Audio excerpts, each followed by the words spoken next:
Hello बच्चों, my self गौरव अरोड़ा। मैं आपको बच्चों एडजस्टमेंट करा रहा हूँ। हम बच्चों वन बाय वन सारी एडजस्टमेंट पढ़ेंगे। अब बच्चों मैं आपको फोर्थ एडजस्टमेंट करा रहा हूँ, प्रीपेड एक्सपेंसेस।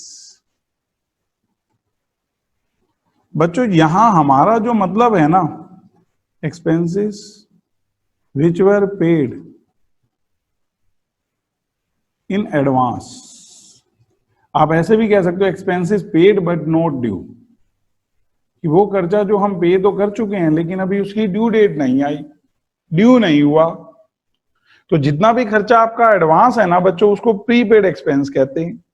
तो मेरे से कोई पूछे कि क्या एंट्री होगी, क्या इफेक्ट होगा, पहले ना बच्चों आप समझना बात को कि ये किस वे में हम करने वाले हैं। मैं ना आपको एक भी जगह पर जहां कहीं भी आपको एडजस्टमेंट कराऊंगा तो वहां ना मैं एक बात का बड़ा बड़ा ध्यान रखूंगा। क्या ध्यान रखूंगा कि जब मैं आपको एंट्री बता रहा हूं तो उसकी सॉलिड रीजन है, ताकि बच्चा क्वेश्चन पूछने से पहले समझे बात तो क्लियर हो चुकी है। तो एक बात समझो बच्चों, पहले इसकी कहानी समझना कि प्रीपेड एक्सपेंसेस हम यहाँ क्या सोचकर रिकॉर्ड करते हैं, किस बेसिस पर। बच्चों मैंने ना एक पर्सन को एक काम दिया, मतलब एजेंट टाइप है वो पर्सन, हमारा काम करता है। तो मैंने उसको एक काम दिया, बात होगी 15 मार्च को, ठीक है। उसने ना मेरा कुछ सामान किसी दूसरे पर्सन के पास पहुंचाना है, और मैंने उस पर्सन को कहा कि मैं तेरे को 5,000 रुपए कमीशन दे दूंगा। वो कहता है जी कमीशन लूंगा मैं पहले, और आपका काम मैं 20 को कर दूंगा। मैंने कहा ठीक है। तो मैंने उसको 5,000 रुपए बच्चे कमीशन दे दिया। जैसे वो कमिट कर रहा था कि वो 20 मार्च को कर देगा और 31 मार्च को हमारे फाइनल अकाउंट क्लोज होने हैं, तो मैंने अकाउंटेंट से एंट्री कही। मैंने कहा आप ये जो मैं पे कर रहा हूं ना, एंट्री कर देना कमीशन टू कैश। वो कहता है अभी उसने काम तो नहीं किया। मैंने कहा वो कह रहा है 20 को कर देगा, 20-21 तक हो जाएगा, आप कर दो एंट्री। तो अकाउंटेंट ने एंट्री कर दी, commission account debit to cash account. मतलब जब हमने वो अमाउंट पे किया, हमने उसको खर्चा मानकर डेबिट कर दिया। अब उस पर्सन ने ऑलरेडी कुछ लोगों के काम ले रखे, तो मैं 20 को उसको फोन करता हूं, कोई रिप्लाई नहीं। वो कहता है कि अभी 2-4 दिन और चाहिए। मैं अभी भी मेंटली यूं प्रिपेयर हूं कि 31 तक हो जाएगा। बच्चों उसने 31 तक मेरा वो काम किया ही नहीं, पेमेंट वो पहले ले चुका है। तो मतलब जब मैंने कमीशन पे किया था, मैंने उसको डेबिट कर दिया खर्चा मानकर, लेकिन 31 मार्च तक अगर वो काम नहीं हुआ बच्चों, तो उस केस में वो जो कमीशन मैंने पे कर रखा है वो तो प्रीपेड हो गया, लेकिन हमने तो उसके लिए कमीशन को डेबिट कर रखा है। दोनों में फर्क क्या है बच्चों? कमीशन खर्चा है और प्रीपेड खर्चा मतलब एसेट, वो पैसे हमने उस पर्सन से लेने हैं। अभी के लिए वो मैचिंग प्रिंसिपल के अकॉर्डिंग हमारा खर्चा नहीं है। तो मैंने कहा फिर अब आपने कहा ठीक कर देते हैं इसको। आपने एक्सपेंस को डेबिट कर रखा है, प्रीपेड एक्सपेंस को डेबिट करो और एक्सपेंस को क्रेडिट करो। पता है, एक और एग्जांपल देता हूं, आपको समझ आ जाएगा। बच्चों आज ना मान लेता हूं एक बार 1 जुलाई है, और मैंने ना अभी अभी कार परचेज की बिजनेस के लिए। हमें कार किस लिए चाहिए होती है? बहुत सारा ना सामान आउट स्टेशन वाली जगह से लाना होता है, कस्टमर के यहाँ पर छोड़ना होता है। तो सामान ले जाने के लिए सिस्टम नहीं समझ आता, टैक्सी करो, मतलब हमें बड़ा वो मुश्किल लगता है। तो हमने बिजनेस के लिए एक कार परचेज कर दी एंट्री बिजनेस में, motor car account debit to cash account. अब बच्चों उसके बाद मैंने कार का करवा दिया इंश्योरेंस। जनरल इंश्योरेंस होता है कार का, 1 साल के लिए कराया बच्चों। तो 1 जुलाई को मैंने कार के इंश्योरेंस का प्रीमियम पे कर दिया। बिल्कुल कन्वीनियंट फिगर ले रहा हूं, ताकि क्या रहे, हमारे को आसानी रहे उसको।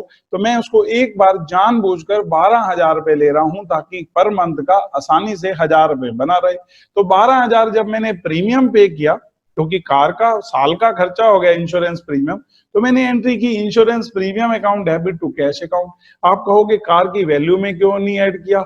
बच्चे ये एक रेकरिंग नेचर का खर्चा है, ये हर बार होना है, रेवेन्यू नेचर का खर्चा है। ये हम कार को यूज करने के बाद मैं मान रहा हूं मैंने इंश्योरेंस कराया, मतलब आप समझो कि ये खर्चा ये नहीं है कि प्रायर से रिलेटेड है, ये खर्चा एक पीरियड का है।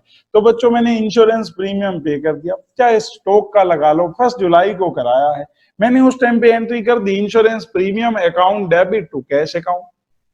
अब जब 31 मार्च आई तो अकाउंटेंट कहता है कि जो इंश्योरेंस प्रीमियम आपने साल का डेबिट कर रखा है, अभी तो उसके 3 महीने एक्सपायरी के रहते हैं। तो वो 3 महीने का तो अगले साल का खर्चा है। मैंने कहा अच्छा, तो हमने ऑलरेडी क्या लिख रखा है, कहता है इंश्योरेंस प्रीमियम टू कैश। मैंने कहा अब उसमें से 3000 जो प्रीपेड है वो कहता है वो खर्चा थोड़ा है, वो P&L में थोड़ा आएगा। तो मैंने कहा फिर क्या इफेक्ट करना है, कहते हैं एंट्री होगी prepaid insurance account debit to insurance premium account या prepaid insurance to insurance account. मैंने कहा फिर इसका इफेक्ट क्या होगा, वो कहता है सिंपल, प्रीपेड आपके लिए एसेट है, एसेट साइड में दिखाना और खर्चे में से लेस करो। एक ना छोटी सी बात इसके साथ समझाना चाहूंगा, तो यहां पर हमेशा यही होने वाला है, subtracted from expenses, subtracted from expenses in trading and P&L account. ज्यादातर तो आपको P&L से रिलेटेड देगा, क्योंकि इंश्योरेंस तो P&L में आता है ना बच्चों। और दूसरी बार बच्चों, asset side of balance sheet, prepaid expense आपकी एसेट होती है, asset side of balance sheet. अगर मान लो आप मेरे को कहते हो कि हमने ऑलरेडी ये एंट्री पास कर रखी है ट्रायल बैलेंस बनने से पहले, तो मैं कहूंगा इसका मतलब आपने एक्सपेंस में से घटा रखा है। क्योंकि बच्चे आप पोस्टिंग देखो, प्रीपेड एक्सपेंस के डेबिट में लिखोगे टू एक्सपेंस, एक्सपेंस के क्रेडिट में लिखोगे, एक्सपेंस को क्रेडिट करने का मतलब ये एक्सपेंस को घटा दिया बाय प्रीपेड एक्सपेंस अकाउंट।